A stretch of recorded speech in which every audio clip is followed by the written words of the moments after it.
Hi friends, today I will show you how to sync profile changes with Google Chrome. Google Chrome allows you to sync the bookmarks, history, and everything else of a profile so that you can access them from wherever you log in to that account.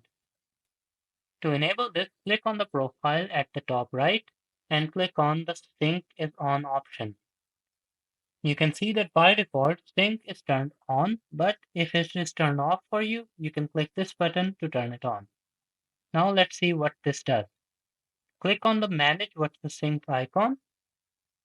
You can see that by default, everything will be synced up with your accounts.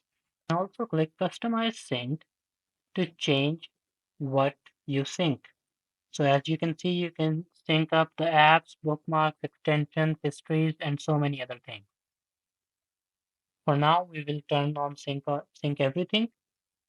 In order to access this, you just need to log in with your account on any other device and you will see that sync is turned on there. Thank you for watching. Make sure to like the video and subscribe.